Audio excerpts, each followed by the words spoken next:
Well, look what the cat dragged in. Yep, It's been a little bit, and welcome to another edition of Boston Concessions. I am your wonderful host, Topher.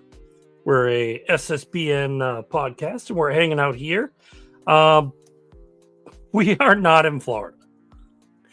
I like the backdrop. JetBlue Park looks gorgeous. What are we doing? We are going to talk about the Red Sox. Why? Because it's part of the plan. A lot of things are always part of the plan, right?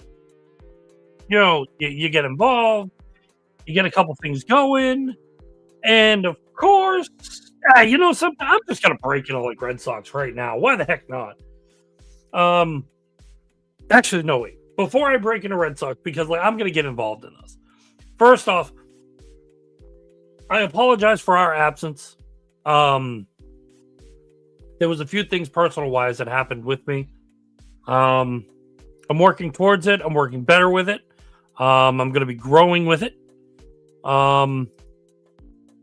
It is not a bad plant. It's not a weed. Because I did know I said growing with it. There's just certain aspects to like me. That I myself get into, and like a lot of things I do, I'm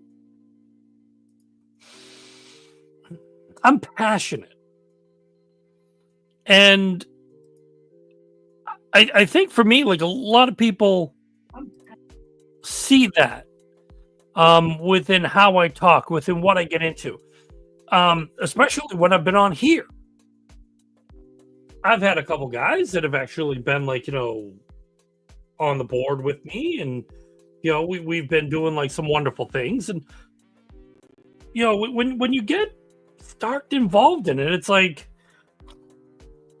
yeah, this is gonna do this is gonna do that, but then you get passionate about what you talk about. So everything else that I've basically done, passion, spent projects. I've Can't tell you, I've probably made more food in the past week than I have any other time. And it's not anything bad. We enjoy food. Okay? It's body by food, from here down. Okay? My moobs are one of those things that basically I've got to make sure I cover up right, because you guys are gonna be looking down and be like, yo. And that's when you're live on YouTube. You got to watch out for the people that look out for the youbs. So none of my youbs. That's why the camera's right that low. Gotta slow down a little. But in all seriousness, no, we have been making some food, getting involved with a couple other things, and just basically keeping what we are a little bit more tangled, so to speak. I guess the better word would be grounded. Not saying I'm literally grounded and someone get back in your room. No, that's not happening. But I needed to be a little grounded. I needed something that caught my mind and got my mind off other things. And the one thing was I couldn't pick up a pencil. I couldn't pick up a piece of paper. So talking to you guys was just going to be those sucks. I couldn't have that. I'm nice, I'm bubbly, passionate. We could probably think of other words that would be putting my pencil this way, ooh. Think of another word that basically would surprise somebody. Man, you're passionate. You have carte blanche. I don't know. Now that I'm sitting here thinking about it, I can't even think of a word. You have charisma. You walk around ready You've got the riz. That's been my word of the week, by the way. Like, hey, how's your charisma going? Oh, yeah, check my riz, bro. I think I did tell somebody, like, I got mad at. They're like, hey, how do you feel today? I was like, oh, man, my riz is off. What do you mean? I got no riz. So what are you doing? Just chilling. Your riz seems fine. Look at you. Like, no riz.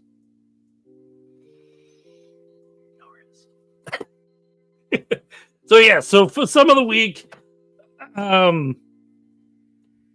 I didn't have like a lot of riz. There were a couple things going on. I will say one of the things that I will say that has grounded like a lot of me, because if I'm in emotion, if I'm doing like 15 things, and it's like, oh my god, my brain, what is going on? I look down at my phone. Bird has like messaged me with some weird random thing that I all of a sudden just break down into laughter. There was a moment where, you know, we're a fan of Joe Murray. Love Joe. But there was just something that was something on his show. Somebody licking their fingertips at something. It was like, and I'm dying. This person is doing this. And the only thing I could think of was John Witherspoon. You know, tastes good. And it's moments like that you wonder, are you really, really going to be down and out? And then moments like that happen, and you're like, there's more things I want to listen to. Let's go. So to both of them, thank you. You've probably motivated me more times than anything. We also got a wall done that at some point is going to have like some sports memorabilia in the back. So the background is going to be completely like null and void. And we're going to show like some really cool stuff that we have. Yes, we have memorabilia, my friends. It's probably going to be on the wall. It's probably going to be showcased. A couple other things during some of the shows. Some of the things we might use to drop. But I was also brought that I need to do a little bit more. So for me, I'm not gonna say no, because like, I mean, when somebody tells me like, hey, you need to do a little bit more, I'm cool. Just show me what you think would actually be good. And somebody said, you know, like the program you guys used, there's video. There's cool things. You can do like a couple extra things. And I'm like, shoot, I can do that. So I started tinkering. And I found a couple things. And it's within the presence of one of the things I do want to talk about, because this is probably one of the biggest. And here it is.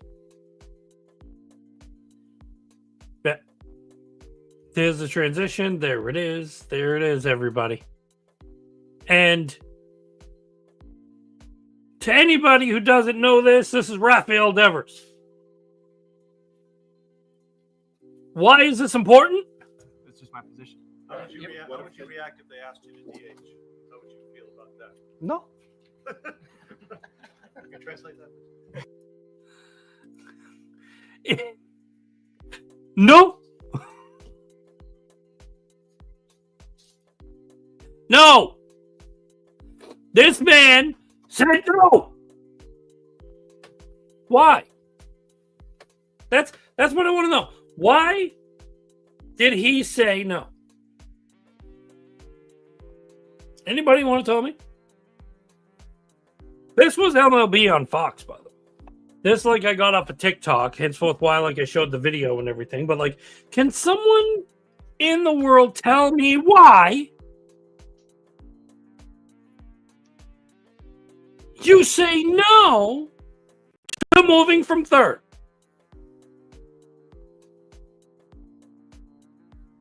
Why? I'm gonna. There's my microphone.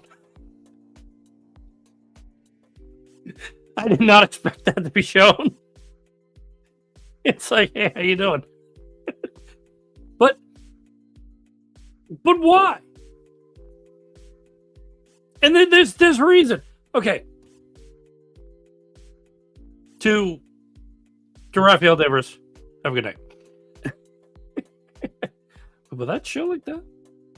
Oh, no way. Oh, nice.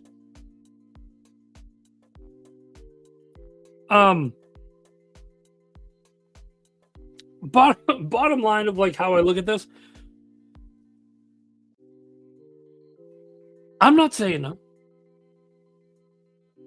I am not being that guy. I'm not being that rambunctious. Like, who says no?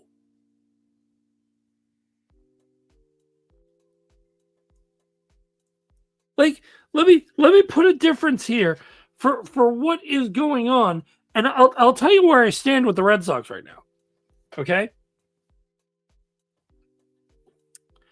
For starters, Raphael Devers. Why do you not want to give up third base? Is it because you want to get better? Is it because you feel an urgency to, like, make up your time, make up your effort? Is it something that you want to do that is a project that you want to show that you can be the best third baseman in the league? Why? These are questions I want to know. I have scoured the internet to find somebody who can literally give me these answers, or someone who would have sat there talking to Devers' interpreter. Why? Why say no? There was a movie, I forget where the hell it was. It might have been Tommy Boy. Why say no when yes feels so good? And in this point, Raphael Devers is on point to say yes, not no. Yes. And this isn't a Daniel Bryant movement. This is not something that comes out of the blue. This isn't something that you reenact. Hello, I would like to show you a play. The play is going to be this. This lovely specimen of no. Because he doesn't want to not play third base. Sell the team. Sell the guy. Sell everything else. Make another headline for whatever you want to do for Babe Ruth and make it another 85 years. Because this man doesn't want to not play third.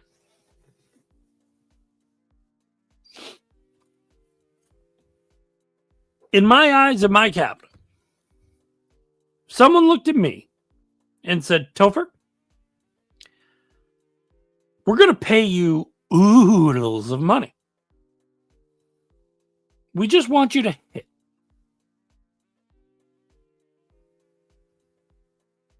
That's it. That's it. Have to think about that. Respectfully, think about it. Think about it. No. Why? Why?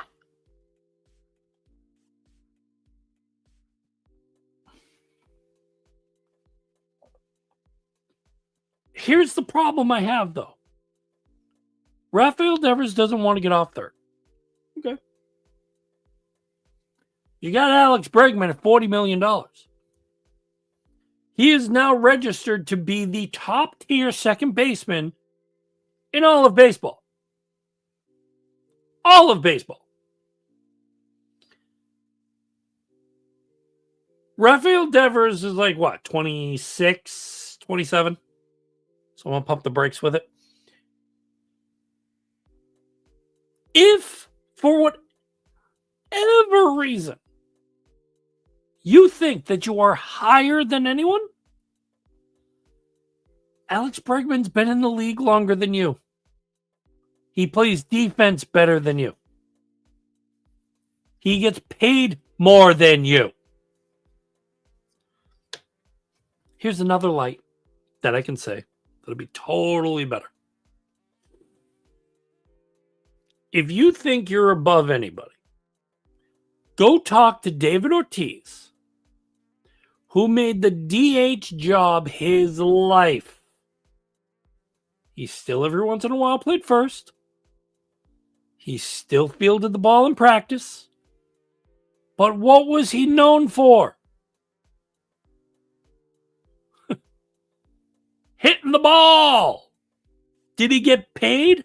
Yes. Did he have a luxurious career with Boston? Yes. Is he one of the most prominent figures you could talk about right now in Red Sox history? Yes. So are you saying, Rafael Devers, that you are higher than David Ortiz? You're better than Big Papi? You're immaculately larger than life? Than the number 34 in our hearts? Are you muy importante than the man that claimed this is our fucking city? Someone give me the answers. I want to know this. If I was big enough and I had Rafael Devers' free agent on the phone, get an interpreter, get someone else, get a camera on him and show me. Get him on here. Be that guy right over here. Show me.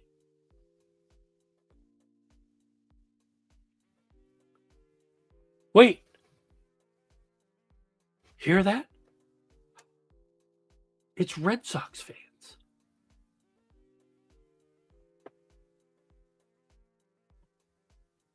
Yes, I just did the Hulk Hogan hand movement. Why? Because here's a hot take from me. We already know the answer. Devers isn't better than Papi. Probably never will be. Probably won't be. Is he going to be upscaled higher than a lot of pieces? He may crack the ball. He may have like an exorbitant career. But is he going to do it in a Red Sox uniform?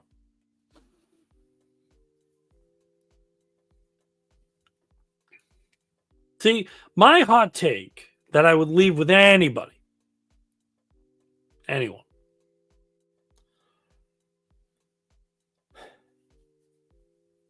I would be looking to trade Rafael Devers.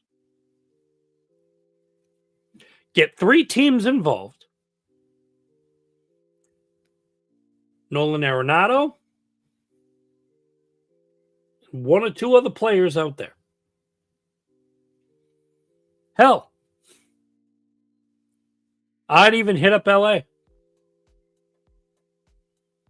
Something I looked at, oh God, I didn't get the person's name, said, would you trade Rafael Devers for Mookie Betts? In a friggin' heartbeat. Give me the contract. Take Devers. Bregman to third. Mookie to second. Hell, Mookie back in the outfield. Figure that out. But then again, Mookie has been training with Troy Tulowitzki to get better at short.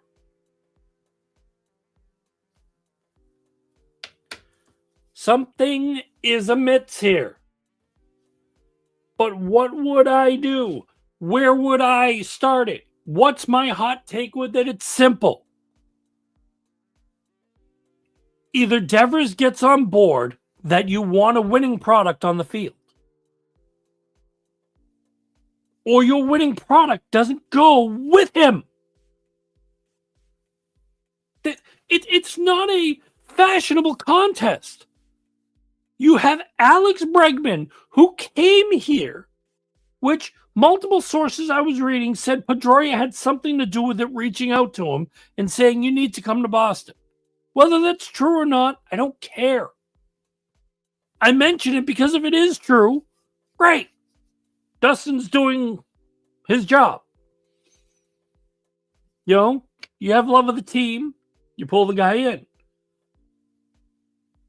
But in the interest of what you look at with Devers, if you can't get on the same level,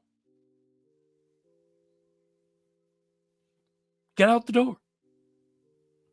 This is the guy that you have to think of, like every single person.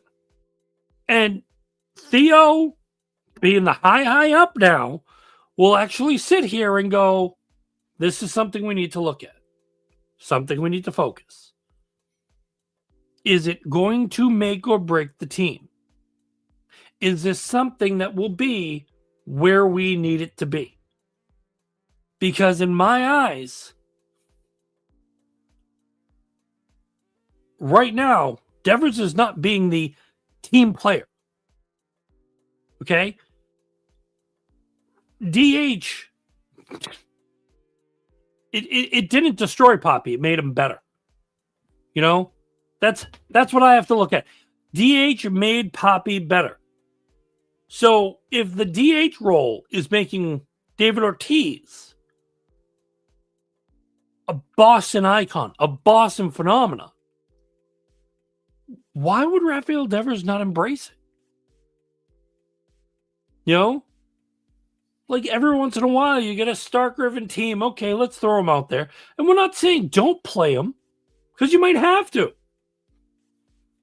You know, someone needs a rest, but you want his bat. Okay.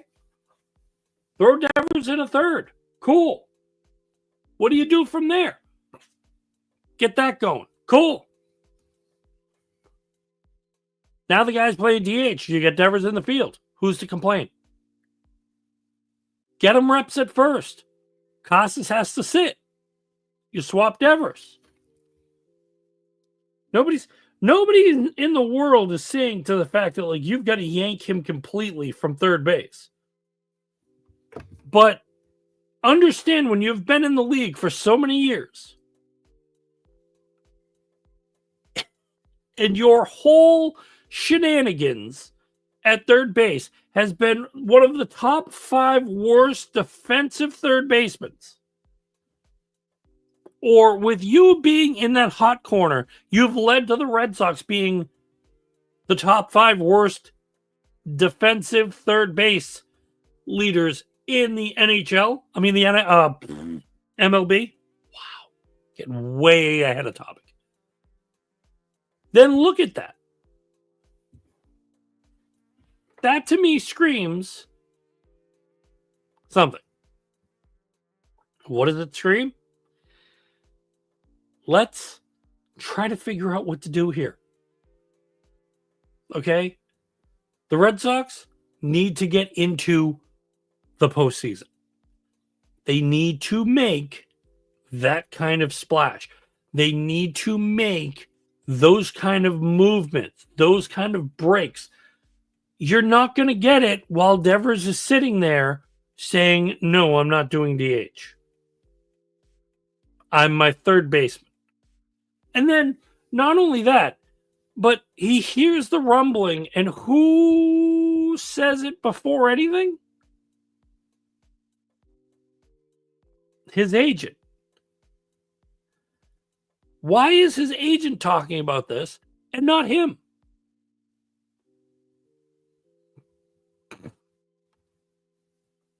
Something ain't sitting right. And when you get that kind of motion, nothing is sitting right. These are things you need to change. These are things you need to look at, monitor, and make a mountain of everything that you're doing. I'm not seeing Devers get this involved and still be on the team. Okay? I know people are going to say, oh, his bat. Great. I'm gonna go back to a hot take I had a couple years ago. There's a man on the Red Sox. I believe his name was Jackie Bradley Jr. Yes, we're gonna go church lady on you for a minute. Yeah, let's think about that, shall we? Yep, we're going to. Jackie Bradley Jr. was one of the worst, and I mean the worst hitters on the planet. Someone either A, fight me, or B, make your comment. He had splashes of hitting, but he was the worst and major league hitter in years. I mean, first time a regular starter batted 1 something since the 1940s. Might have even been the 50s.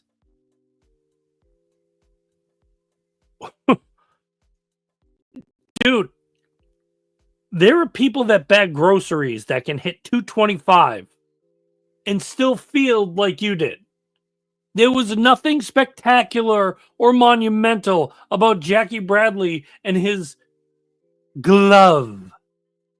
He bounced, he pirouetted, he did a Luchete. I mean, heck, I'm surprised he didn't do a triple sow cow over there by Brian Boitano, making everything fancy free and fantastic while he was wearing his cleats.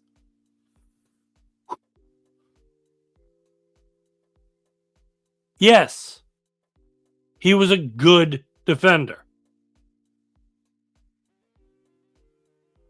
Not worth the money, not worth the time, not worth the energy.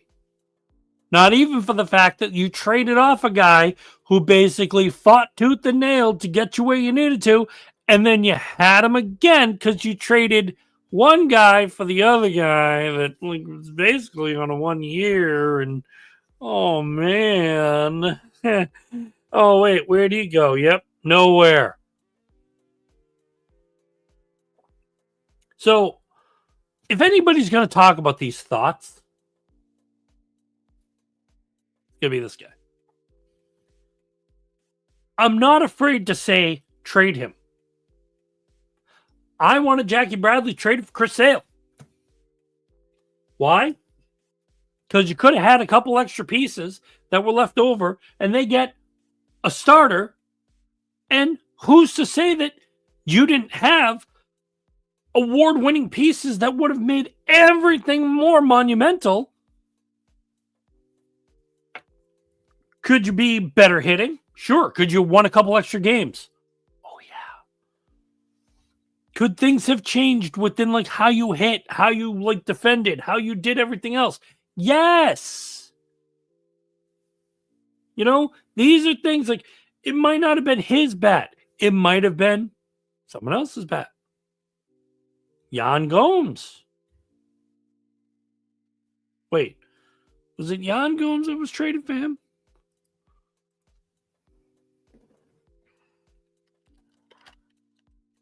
This is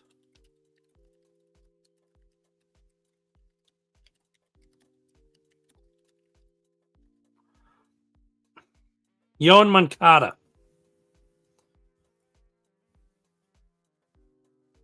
Which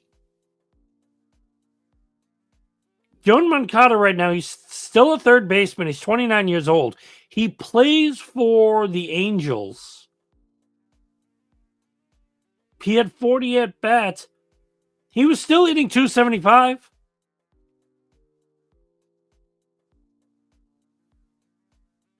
He's a 254 hitter. You know what that means? It was better than Jackie. This is career regular season. 32 stolen bases. 93 home runs. So if I also pull up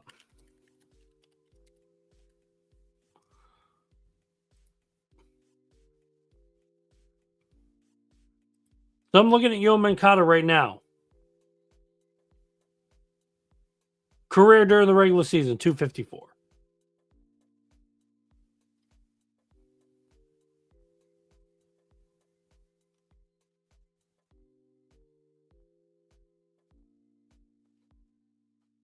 In 11 years, his batting average. Now, again, he's got an 11-year career.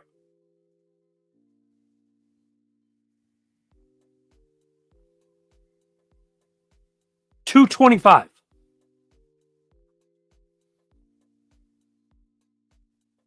2013, 37 games, 189. 14, 198. 15, 249. 16, he was an all-star, 267. Was his only damn good pop of a year. Oh, no, wait. There's 2020. But 2020 was COVID season. That don't count.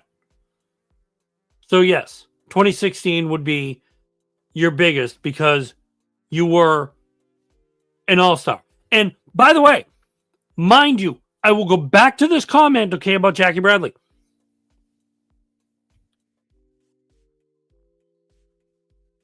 He's only won a Gold Glove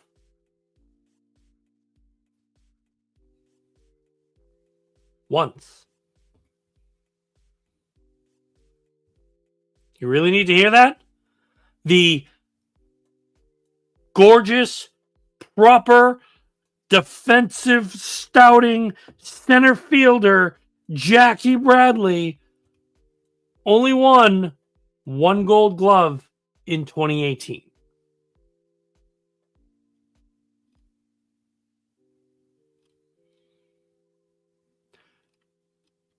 That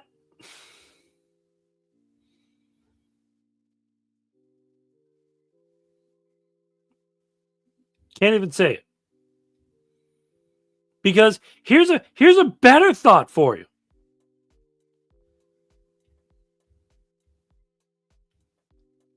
Postseason batting.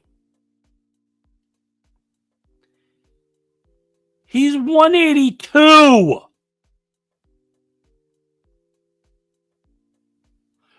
BaseballReference.com. You pull up Jackie Bradley. He was the American League Championship Series MVP for 2018. He was in the postseason in 2016, 2017, 2018. His batting average was 182. 182.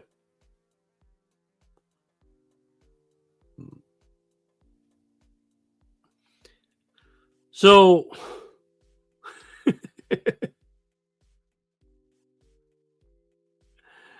don't sit there and tell me Rafael Devers is like the next big thing because of how he bats.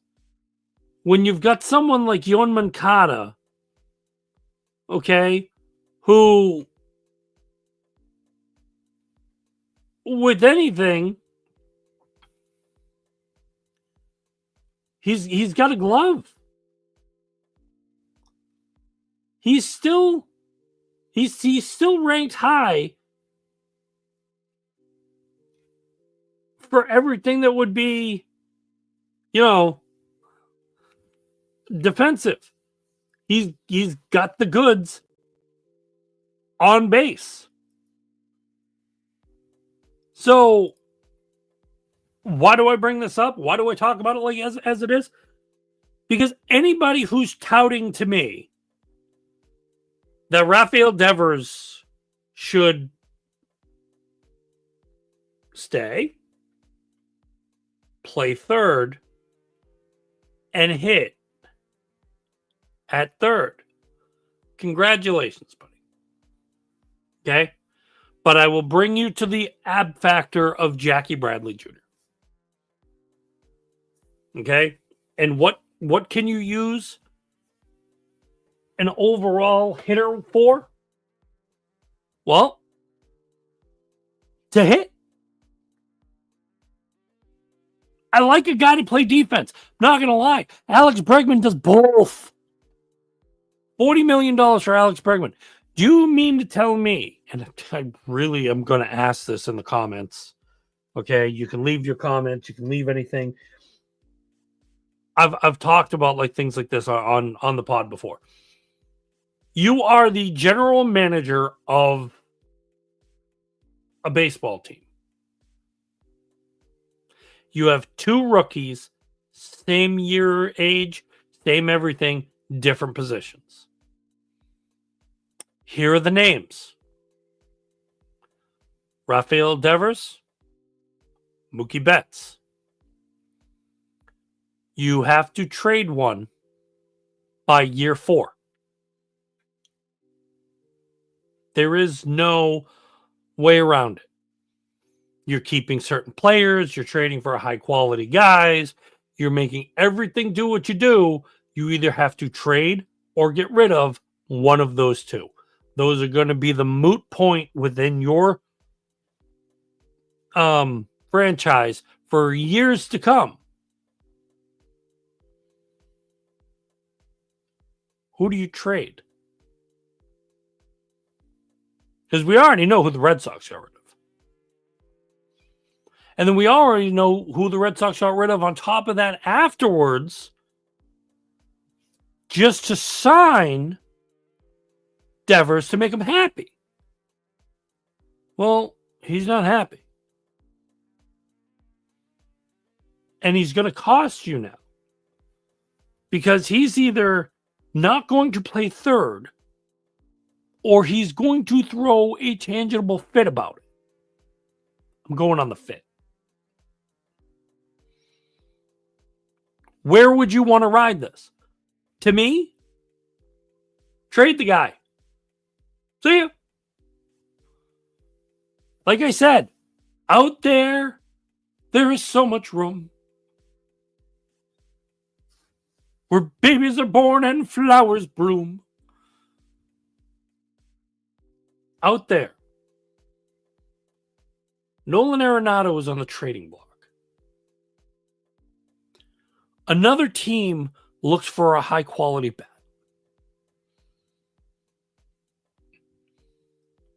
And you know to the fact that anybody who's anybody is going to sit there and dangle the aspects of goodness for Rafael Devers. Nolan Arenado would be a walk on the team. Just strut along. Right on the bench. Congratulations, welcome aboard.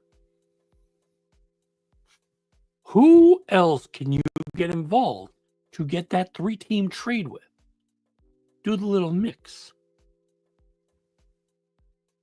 I would. I would love to. And if I had somebody sitting right here talking with me right now, I would ask them flat out, would you do it? Who would you look for? And why? Why? You know why? He goes to another team, he's instantly playing third base. No arguments. No nothing. And you know something? Half of the errors are gone. You have guys who would be almost errorless. It's like they're the Hoover vacuums. Okay? Keep Doofy out of the room. Okay? We won't bother him while he's cleaning his room. But God damn it, Doofy, get in third. Suck it up. Do it. That's what I want to see. That's what I need to see. That's what you have to see if you're the Red Sox. And I'm sorry. On an aspect of... Oh, I clicked the wrong button. On an aspect of This?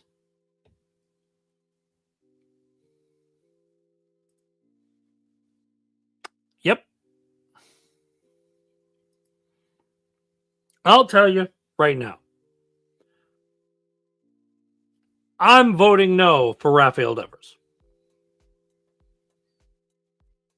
Saying it. I'm out on Devers. But Topher, why are you out on Devers? If the great and powerful David Ortiz can give back to his team, love his teammates, respect his teammates, do everything he can for his teammates. And that's also understand the fact that you need to be on the bench, buddy, and you need to be DH.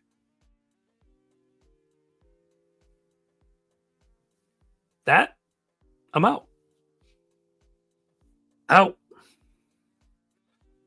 And listen, everybody knows also how I feel about Alex Cora. Lighting or pumping rainbows up friggin' Devers' ass with how he feels about it. Dude, you're basically probably had a headache for 5 days. You've also probably had a headache the minute his agent said, huh? He's not moving from third base. No, he's a third baseman. We're keeping him at third. I didn't know that you spoke for the entire team. I also didn't know that you were a manager or a man of baseball operations. Last I thought you were just a agent. That's it. Because yes, here's the facts of what you have to look at, especially with the Rafael Devers stuff. There are 25 other men on the American League roster. And then there's other guys down in AAA, AA, and single A that you either A, have to worry about, or B, you have to at least understand and worry for. 25 of those guys are going to be your teammates this year. Do you think to the fact that they're going to take this crap? If I'm sitting here and I'm Topher Hurley, outfielder, Boston Red Sox, how you doing? If I see a guy, if my coach comes up to me and says, hey, Topher, for the next 15 games, we need you to do this. Okay. What are we going to do? We're going to put him here, and him here, and you're just going to sit on the bench for now. Cool. Let me know when I'm needed. I'll sit on the bench. Better yet, hey, Topher, we need you to DH. Cool. Let's grab a bat. I'm going to go in there, and if anybody looks at me like, hey, buddy, how was your day? Oh, great. You know what I did? What? Hit balls. What do you mean you hit balls? That's all I did, man, was hit balls. Did you know that, Devers? That's all I did was hit balls, man. You can say no. All I did was hit balls. And you know something? A lot of those balls went out the yard. No? Yeah, I know. I'm not hitting balls out of the yard. But that's why I don't play baseball. You know? That's why I don't play baseball. That's why anything I do. Oh, nope, wrong one. That's why anything I do right now. It's just me. I don't hit baseballs anymore. But if you looked at me like at 26 years old and anything I did when I played sports, if the coach said, get off your ass, get in there and play, well, you got up off your ass, you got out there and played. If he said, hey, sit your rear end over here and don't move. Well, you walked over, you sat down, you didn't move. If they said you weren't playing for the next 2 games, guess what? Suck it up, Buttercup, because you ain't playing. But no, now you got agents, you got this, you got this. Listen, I hate to break it to anybody in the world. Devers has got the giant contract. Okay?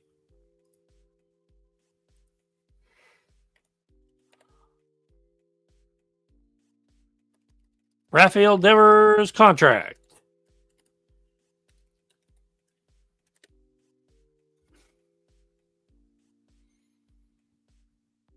Rafael Devers MLB contract and salaries.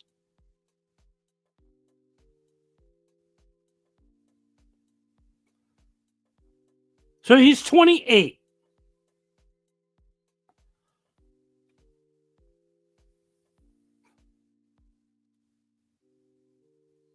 So he's due. You're fucking kidding me. Trade him right fucking now.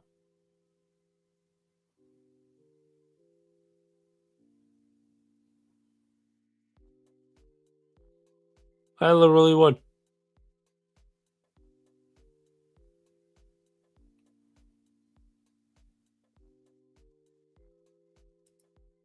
The payroll breakdown of what it is.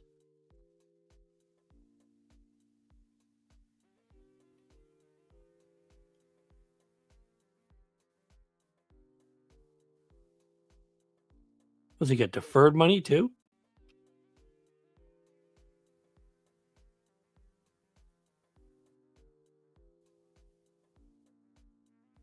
So he's going to be a free agent in 2034, which is 10 years from now. He's making an average salary of $31 million. I know so many people right now that, you know what they would do if they were sitting there making 30. If anybody's paying me 31 million, look, my moves. If anybody's paying me 31 million and they tell me to sit down, I'm sitting down.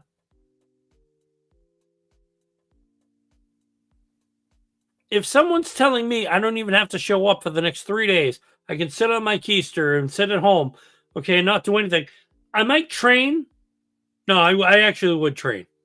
I would train, get myself like sturdy, get myself set, get myself situated, understand the fact of like what I'm doing. But I'm making 31 million. I mean, am I showing up like Pablo Sandoval out of shape? Nope. Is it just to the fact that like I'm not skilled at the position?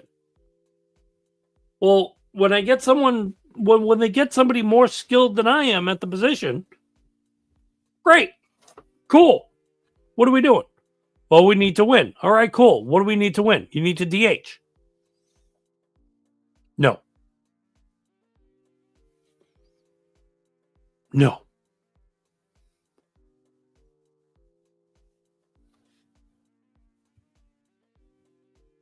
In retrospect, no. Little louder? No, this will be louder. No. This is monotone. No. But no. That's what he's saying. No. 31 million a year. You're sitting on your keister. Who cares? You can wash, rinse, repeat. You get up, you hit the ball, and then you go sit. Have someone put lotion on your skin. Have someone come over with like one of the things. They scrub your shoes, do your nails. What's wrong with that? $31 million. And what? I got to play my position. Third base is mine. On any given day, someone go Do me a favor. Do me a favor. I'll give you a 20 spot. Go to Rafael Devers. Have him go to JetBlue Park or go to Fenway Park, and you tell me where his name or his rear end cheeks or anything like that is signed, sealed, delivered on that third base bag. Do it. Because I can at least name 2 guys that were 30 times better than he was at third base.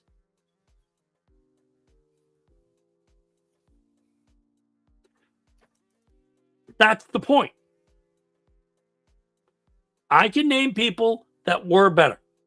I can name one other guy that can play third base that is 3 times the third baseman that he is. And he's on the team. He makes more money than him. What did you guys say for it? Come on. I never cared for Rafael Devers. You know why? Because there's just something about his stats that don't scream, oh my God, I need this guy in my lineup.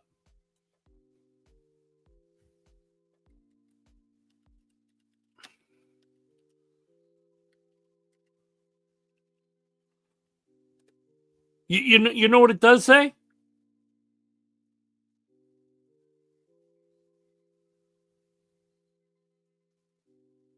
It's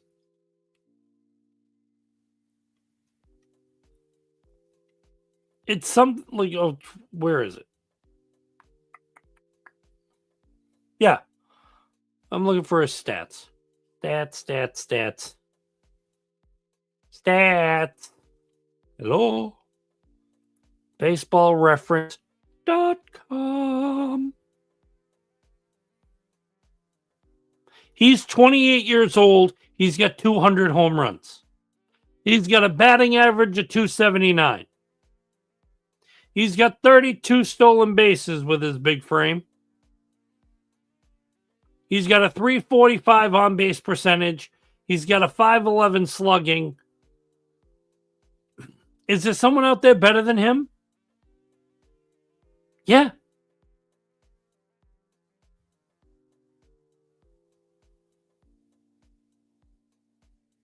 I mean, he also reminds me of like,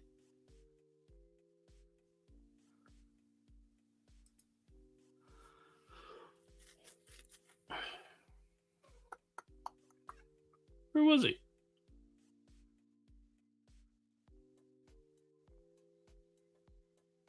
How? So he's number 18 for American League MVP voting last year. No, this wasn't last year, was it? No, this is 23.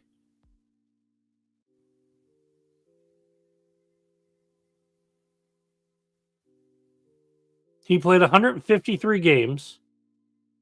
He had 580 at-bats, 90 runs, 33 home runs with 100 RBIs, 5 stolen bases, 62 walks, 271 average.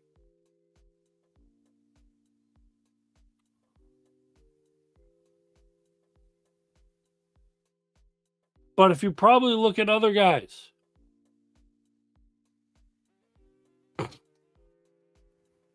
look at this, Corey Seager. He's a shortstop.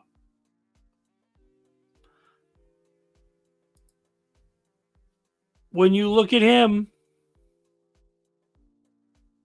with his fielding and everything, okay, 156 hits, 33 home runs, 96 RBIs, 2 stolen bases, 49 base on balls. How many strikeouts?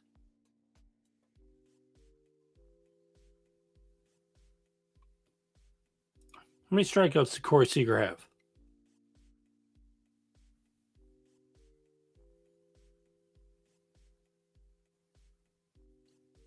$88.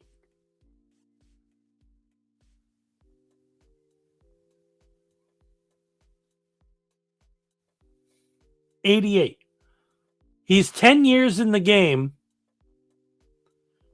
And the only time, 2016, 2017, he was a rookie of the year, for crying out loud. But look at his two things. He was 22 and 23, 133 and 131 strikeouts. He had 600 plus. He had 600 batting attempts in 627 and then 539. But then when you go to the remainder of his time in strikeouts,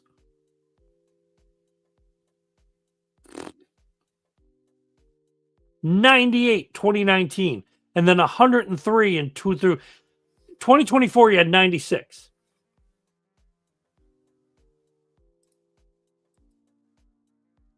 Let's go to the no master.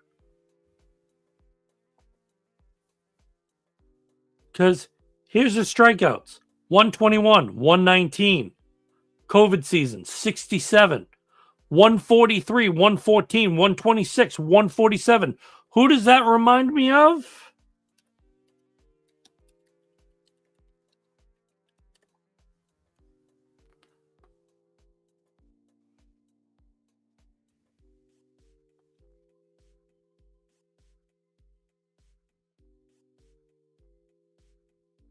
Yep.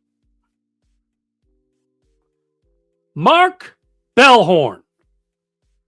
But here's the difference. Rafael Devers, his highest was 143. No, 147, which was last year. 30 strikeouts from Mark Bellhorn's highest at 177.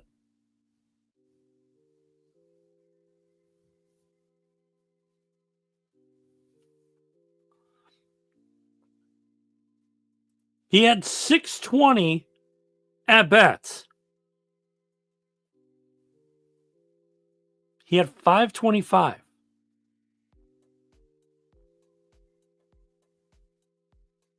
No, I'm sorry. Bellhorn had 523 at bats. He had 620 plate appearances versus Devers' 601. So if you put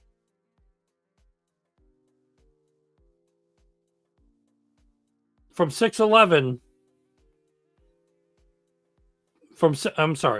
601, if you gave him the 19 more, yeah, you're not going to get that many strikeouts, but you're going to get a lot of stuff. It's going to come back to you. Now, granted, Bellhorn also wasn't like the greatest thing in God's gift. You know? In 10 years of his playing 230, he was still better than Jackie Bradley. Ah. Suck it. That's right, Trebek. But those strikeout numbers are huge. Granted, sure, home runs. He's had 1, 2, 3 years. 3 years in 30s. Last year was 28. 2022 was probably his better year. He batted .295. I don't see him doing anything like that considering he's been dropping. In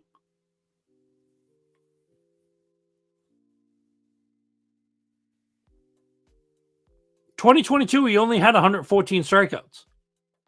So he was doing something right. 126, 147, he went back up. He had 27 home runs. He went to 33 and then went down to 28. Last year, though, he had 100 RBIs. Both seasons, he had 88 and 83.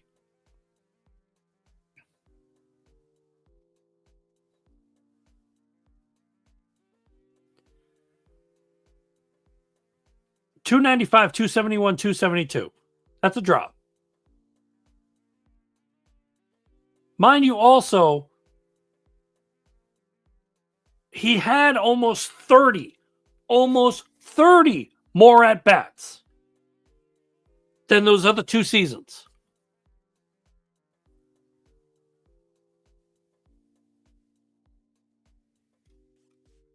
If I had my choice, and again, this is me. If I had my choice, he'd be out the door.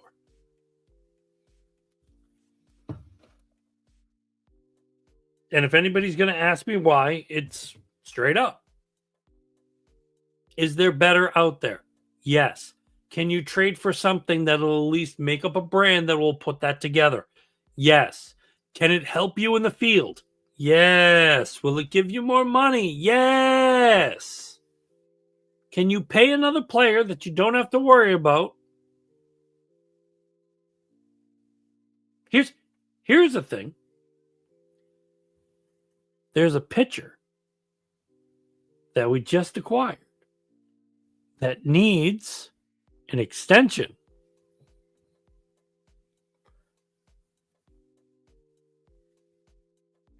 And I don't care what Craig Breslow said. Look, it's going to work itself out. Really? That's why everybody and their mother's up in a tizzy about it. He's either going to play and not be happy, or he's going to adjust, pretend he's happy, but you're not going to like the results, and you've got a $31 million waste of space because his attitude changed, because he didn't want to be at DH. He didn't want to be splitting time. He didn't want to be where you're mentioning to it. He didn't want to do it. Just saying. It's my piece.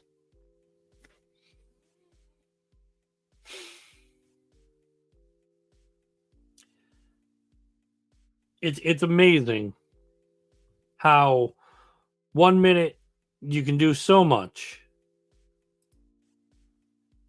and then the next minute it's just something completely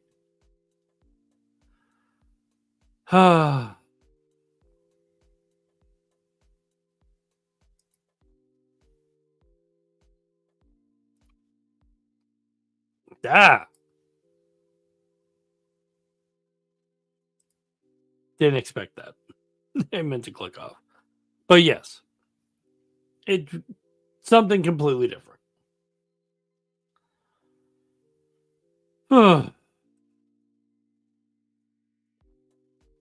Then you got this butt cheese.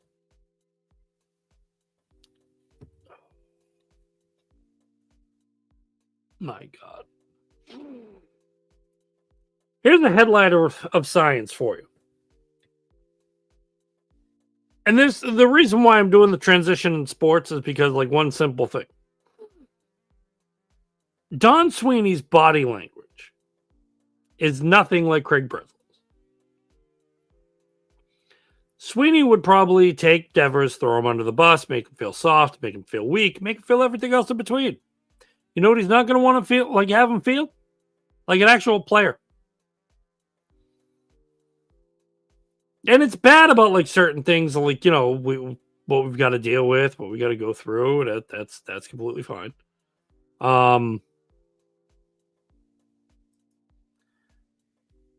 But, you know, when you get down to it,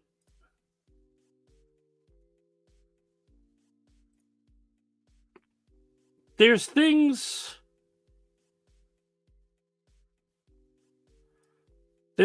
like this that, like, especially for me, I've got to hear. So here's the Don. Well, here's Don upon, like, everything going on. And listen to what he says. I'm not going to play the whole 15 minutes. Listen, this is 15 minutes. 15 friggin' minutes of Don Sweeney. Yeah.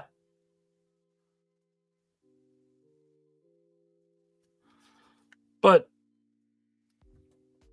here he is talking about Hampus, which is probably the killer aspect. And probably a follow-up with Charlie. Hampus, unfortunately, is unlikely to return for the rest of the season.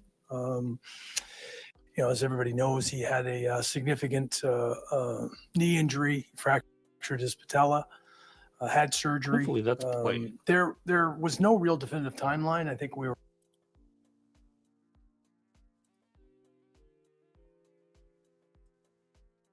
pretty open about that and really didn't want to peg a timeline on it because of the complexity of the injury.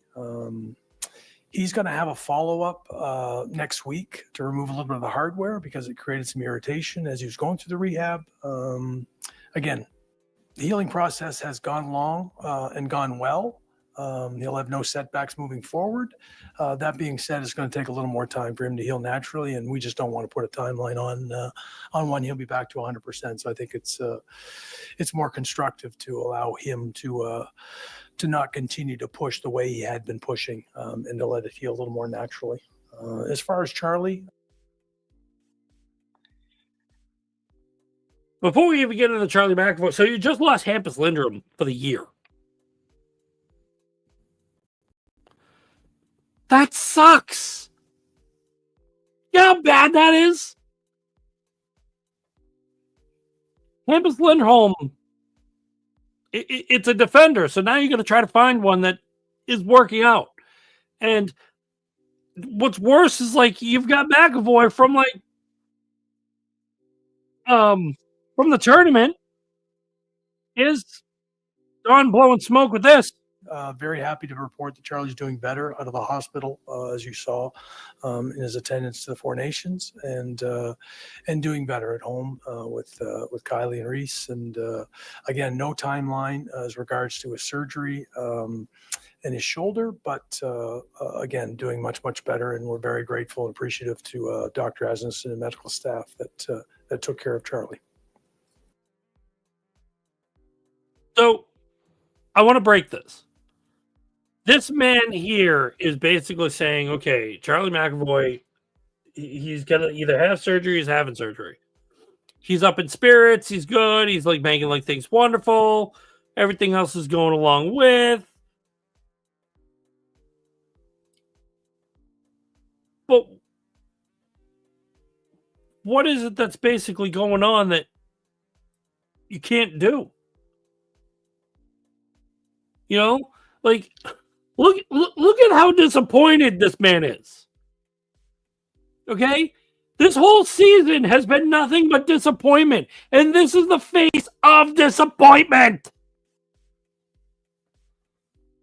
I have not seen movement in Don Sweeney's face that basically states, I'm putting a proper team on there. No, it's this look that I'm making a bowel movement.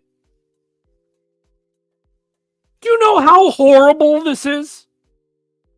Try talking to anybody about the Bruins. Hey, you got a nice Bruins shirt on there. Better than the team. Really? Better than the team. Yeah, you're right. And the worst part is, like, I'm actually listening to the dialogue, okay, the other thing, because I'm trying to make sure of the fact I'm at least watching what I'm doing. But every time I'm looking at that and then seeing this, horrible. Ugh.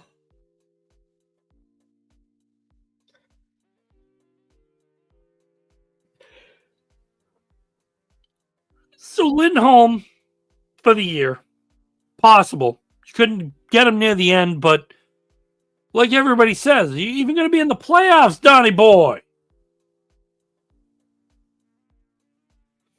This is where, like, you know, when you sit there, you talk to Cam Neely. When you talk to Neely, it's one thing. You know, he's going to be as transparent as possible. He's going to break it down. He's not going to look like a butt pirate like this guy. Like he's sniffing around, trying to make you feel better with everything. He's not going to mine your rear end for gold. Have the time when you listen to Don Sweeney talk, he is trying to make you feel like you're on cloud nine. He's trying to make you feel we're going to get our team back. Do you remember when he had to dose the news that he was firing Monty? He had to play absolute victim. Oh, well, Monty and I were friends, but it's a business. You can't do... No, stop. You said in that conference you didn't want to fire Monty. Why did you? Team doesn't want to do? Sit them down. Those are things in every aspect that I'm starting to come to find that this guy doesn't know. Look at that face. I know I have it paused on a... That's a face of a mackerel.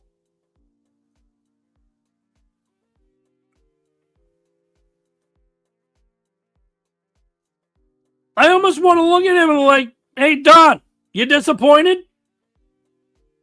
Watch Rafael Devers come in. No. Are you feeling it? No.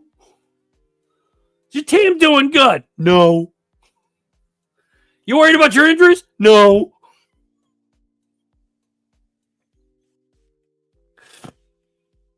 I swear to God, like,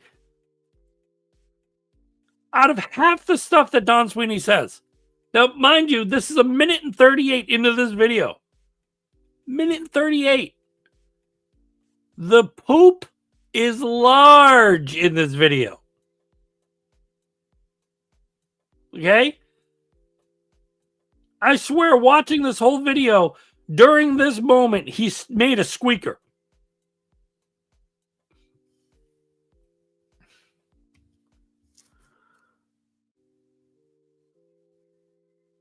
There's a point, though, that like he was talking about Brad Marchand. I want to bring that up. Because like, a lot of people are still wanting to see Brad in a Bruins uniform. Some people want to like know his history. So here we go. As we have been in the past. Brad has said that he'd like to be a Bruin for life. Do you want that? That's always been my ultimate goal. We've been in negotiations with Brad and communicating with him throughout the year. We'll have to have a conversation now that Four Nations is over and sit down with Brad and his representatives and have a clearer path in the next 2 weeks as to what his final outcome will be. The man says he wants to be a Bruin for life. He wants to follow his best friend, Patrice, okay, and make it known that he does not play for any other team in the NHL. Also, the Four Nations basically showed that Captain Marchand can fucking still play. First time I swore tonight. You know what that screams to me? Disappointment, Donnie. Look at me. Look at me in your disappointing face. That was disappointing beyond belief. Okay? You look like that friggin' frog meme that just so disappointed. Now, I'm going to tell you while you look at me, you don't have to pay him the oodles. And he's not going to get a $6 million contract out of anybody. You did it with Chara. You screwed him over. Yeah, keep looking at me, buddy. You screwed Chara over. You were lucky to hold on to Patrice. Hold on to Marchand. He doesn't have to be at the top line. He doesn't have to be a big boy. You got other guys that can move up and do that, or you go out and sign them.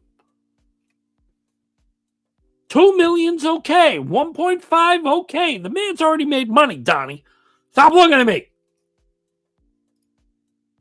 John, Just to be clear, so Charlie gets hurt against Finland, plays against Canada, so who made the final decision? Again, we're beyond all that. If Charlie wants to make comments, when he does come back and return to play in terms of anything else, we gave it a specific timeline, gave the health of the players it relates now, and I think that's all that needs to be said. And we're grateful for the care that he got and how he's feeling now.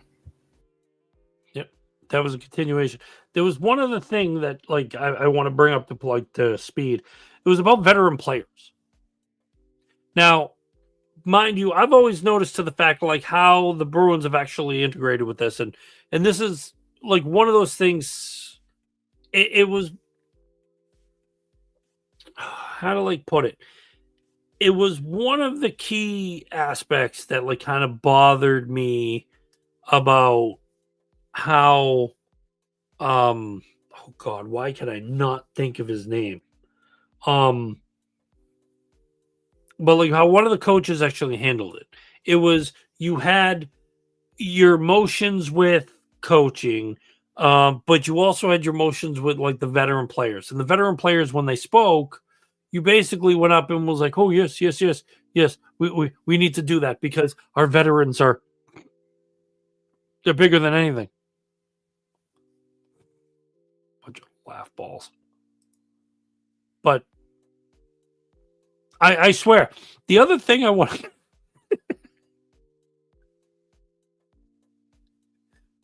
I'm going to do this in a minute. And to anybody who's going to be listening to this on Spotify or anything like that, do me a favor.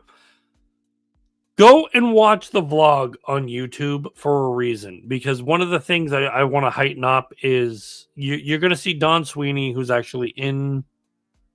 He's going to be here. He's in a panel that I have sharing from a screen. But I'll explain why in a minute. But it's Claude Julien. Thank you. Takes me a minute. But Claude himself, I swear to God, he sucked off of the veterans. Okay? He loved the veteran players. He hated the young kids. Maybe that might be a good thing. We know some people that sniff them. We know some people that encourage to keep them around them. That's politics. Keep it out. But Claude hated playing the younger guys. He always wanted to play the veterans. Why? Because they had more experience. Because they had more tout. They had more everything. And I'm not saying with this aspect in the Marchand level. The Marchand level, what I'm saying here is get him some playing time. Put him on the third line. See, you don't have to play him so many minutes between itself. All you're doing is basically fueling the fire that the man can still play if he wants to do year-by-year basis. Do what you did with Bergeron. He was worth it. He's your captain, for crying out loud. And the one thing you can always point to is you did wrong for Chara. Don't do wrong for Marchand, even though you look like you were doing wrong for Bergeron, but you still made amends. So don't go down that road. Do better. But this is him talking about veteran players, and it just sparked my head. Players. Is everybody having a career year? No. But that being said, they can help us and they can help other teams. That's why you receive calls. And unfortunately, as part of the job, you have to make calls at this point in time of the year, and a lot of them. So that's just what's going to happen over the next couple of weeks. That's why I was clear in my intention to be somewhat cautious, but to explore what may present now for us as well as moving forward. Do you need an answer? So basically, what I'm getting on this interpretation is your veterans aren't holding up to the standards of what you signed them for, or they're not holding up the standards of what you consider Bruins hockey. So you're going to field phone calls. You're going to do this and this. The part that I don't think Sweeney even fathoms. Ready?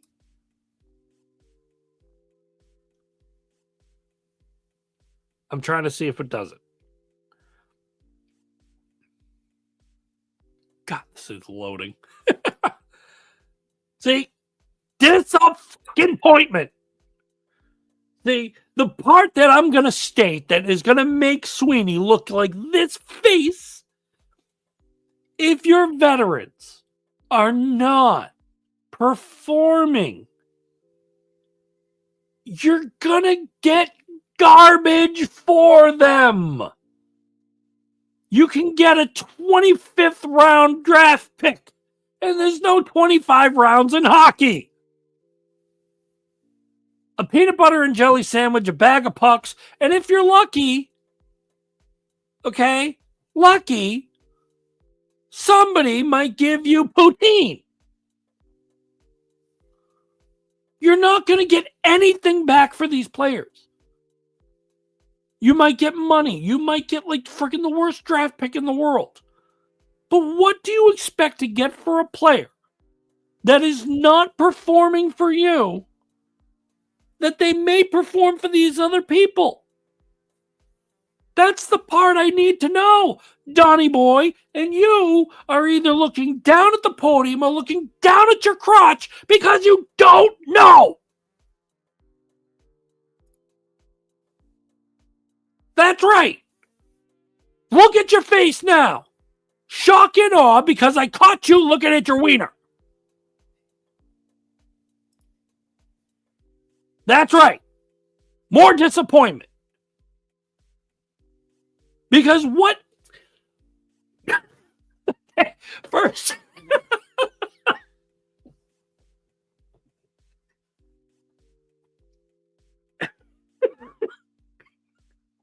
I did not expect that to go there.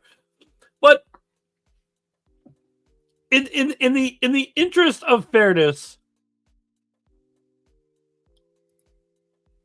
okay, this man is not, and I repeat, not looking like somebody who's running an actual hockey team.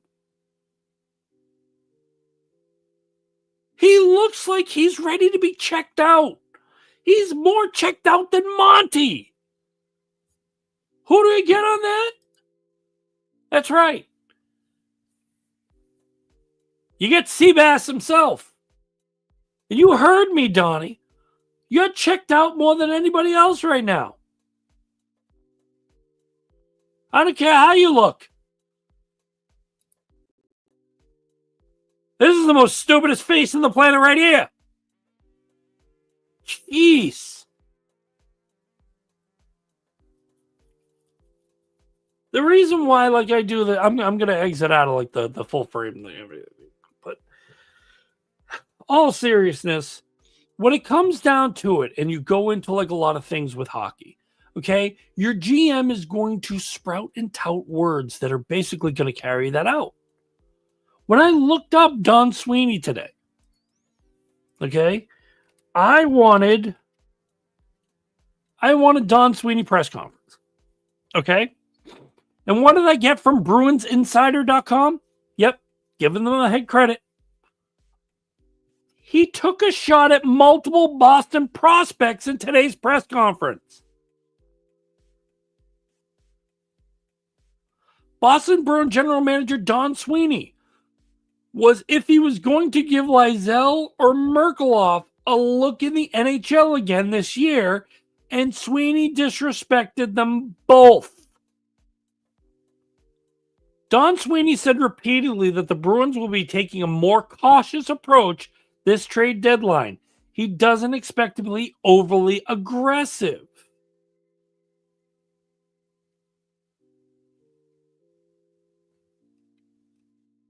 Asked if Sweeney if he anticipates giving Lysell and or Merkelhoff a longer look in the NHL. Yeah, if they're playing well. If they're getting better, they're going to get their opportunity to play.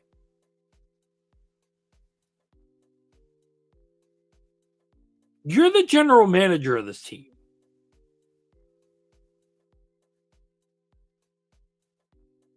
And I'm sorry, Merkelhoff has been blowing it up.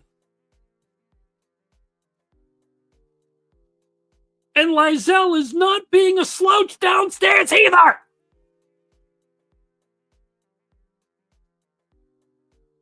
Don't tell me that you're not going to like do this. This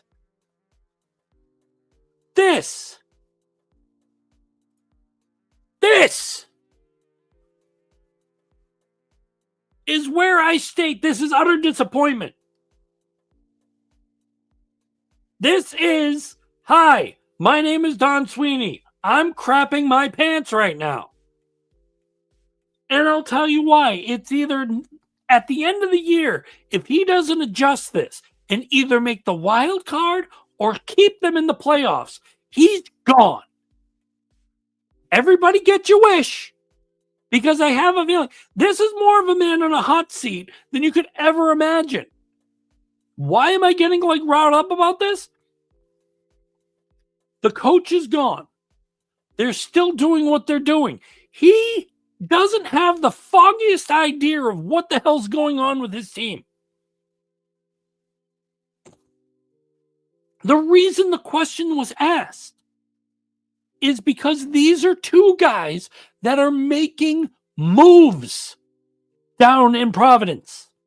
They are making gestures that they are worth the time coming up and being where they needed to be. And you make the mockery of throwing them under the bus like that.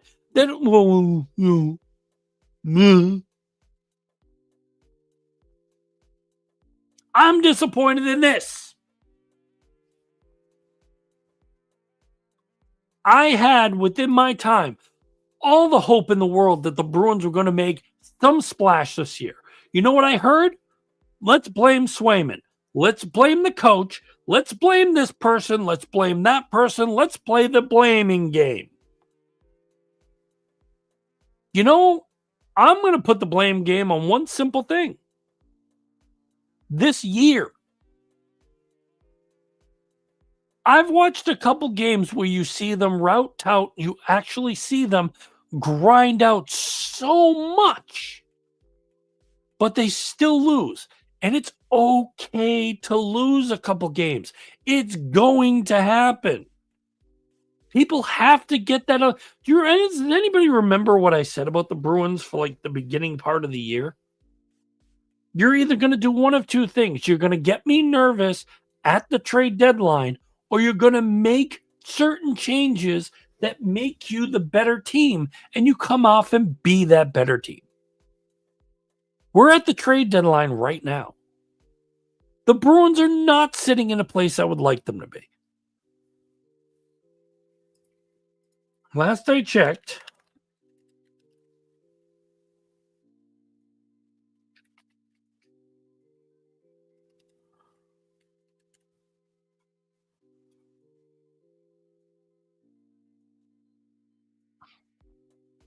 in the Eastern Conference,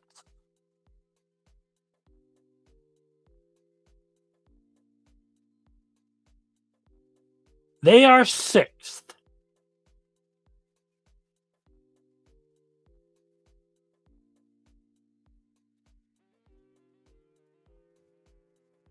And they have 61 points.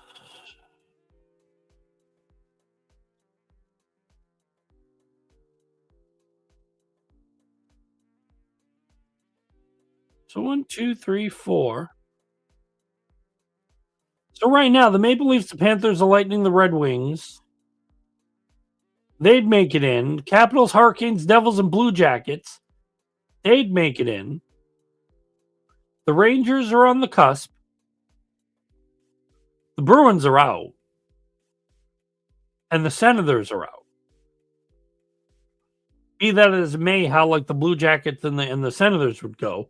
But there's your player. There's your teams. What's worse is when people sit there and go, oh, yeah, well, you know, Ronnie's doing so much better. No, he's not. He's in the same place with the Blues. And he was higher up with the Bruins at the beginning of the year. This is what I'm talking about. You're looking right now at where you're falling off. This is your fall to grace. Now, there's one simple thing you can say. you've played 58 games. Okay? 58 games.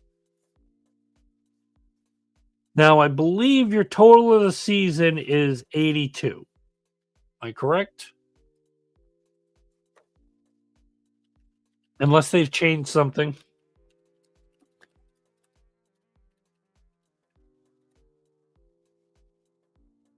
"82 games in an NHL regular season for each team, totaling 1,300 games across the league."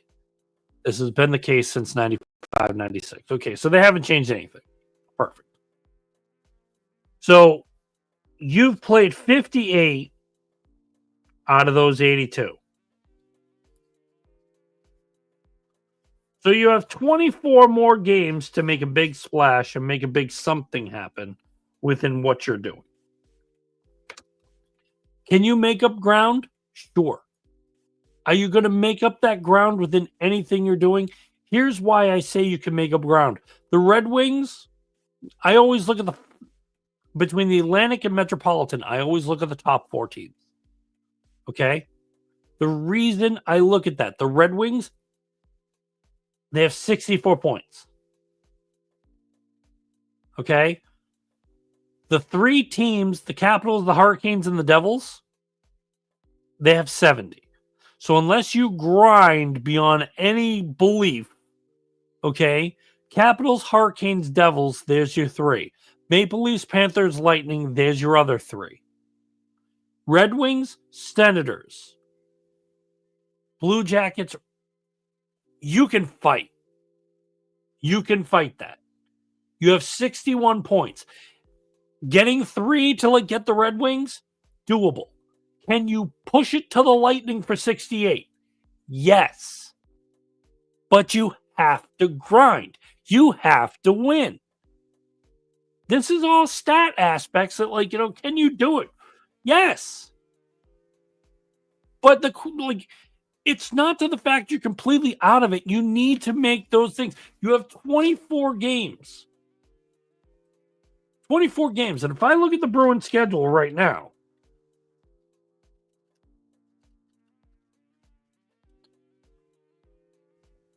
who are they playing? They play the Maple Leafs tomorrow. So they play highest team in the Atlantic Division. Okay? They just lost to the Ducks by 1.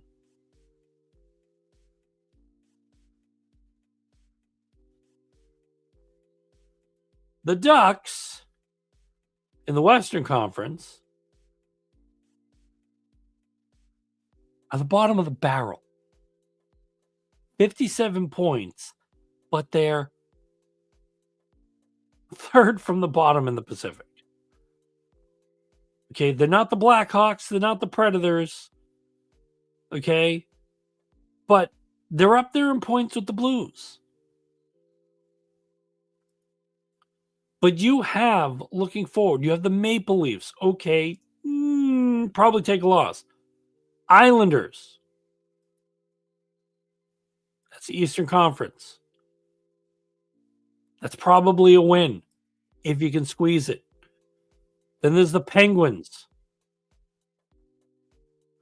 Not even going to say anything. That should be a win. That's a no. Then you got Minnesota.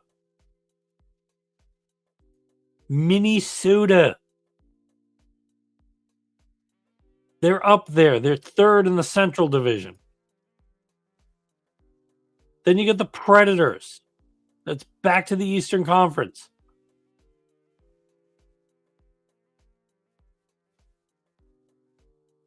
Where the hell are the Predators?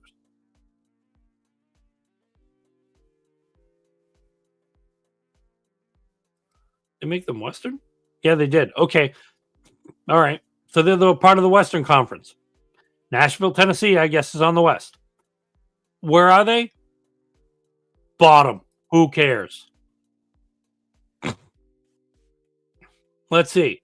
Then you're back to the Hurricanes.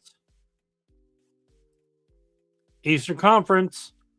They're second in the Metro Division, but they're not bad. Okay? Then what do you get? Lightning, Panthers, Senators, Lightning. The Lightning games are going to worry me. The Panthers, that's going to worry me too because they're number 2. And the Lightning is number 3. But then you play the Senators that are right above you. You need that game. Then you play the Sabres. You should wipe the floor with them, even though they wiped the floor with you. Then you play the Golden Knights, the Sharks, the Kings. You got the Red Wings as well. You have a lot of points to where you can get the 4 games you need and then keep climbing.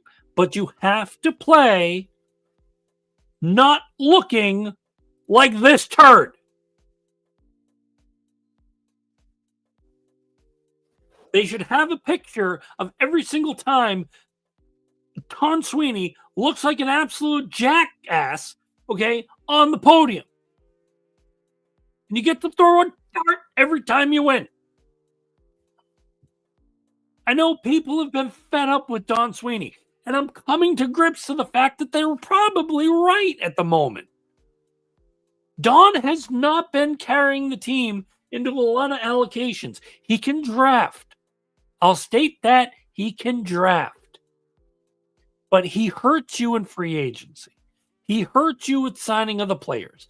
And sometimes I do believe that there's some aspect of things that he radiates that just makes you not quality into those teams. Maybe it's the way he looks like this because he still looks like he's pinching one.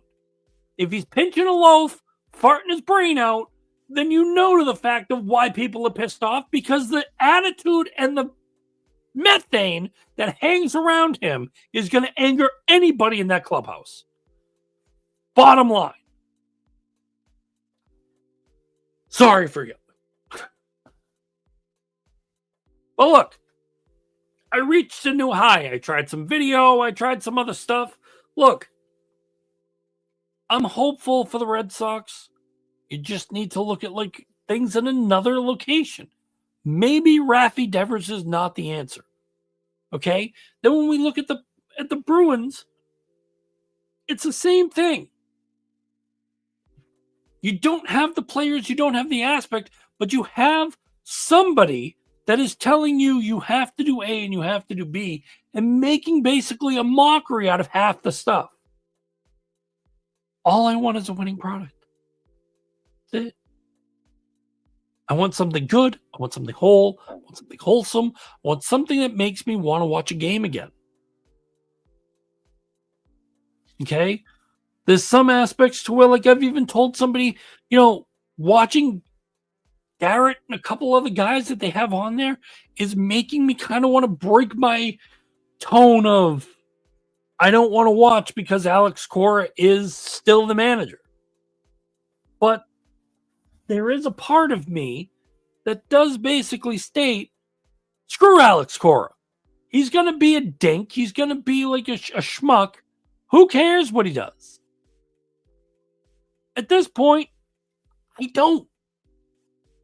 I want to see the Red Sox put a good product on the field.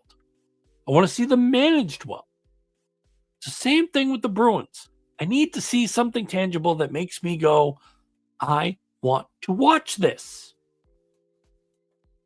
Some of the games, it's, and I'm not saying to the fact that, like, their interim coach is bad.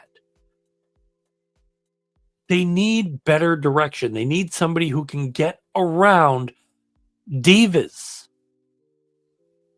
Pasternak can be like a great player. Get his head out of his ass. You need to hold people like that accountable. I don't care how much money they make. That's the other thing that makes me mad about sports. When you get into sports, think of it this way, because this will be the transition into the Four Nations, and then after that, I'm gonna end it there because I'm gonna go on a tangent and everything. With the Four Nations tournament, it was everybody playing for their nation. You had you had the teams. What was it?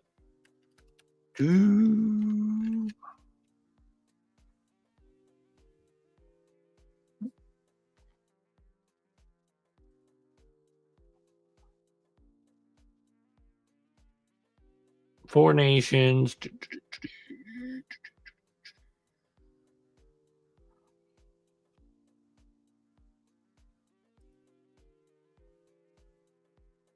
You had Canada, USA.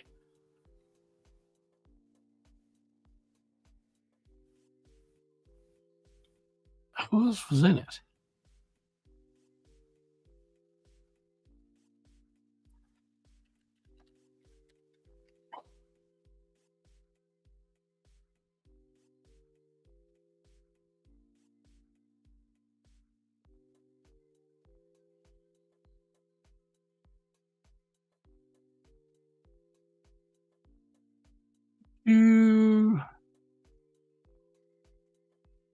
Yeah, and of course, like it's not gonna like show me that.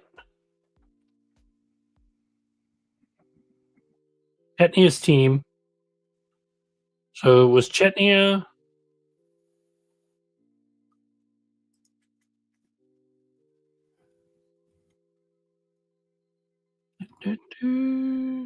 USA, Canada.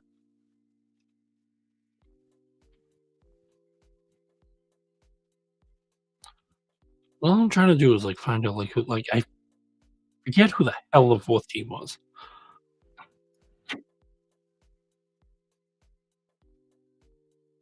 Okay, Canada, Finland, Sweden, and the US. Okay, there it is. That makes me feel better.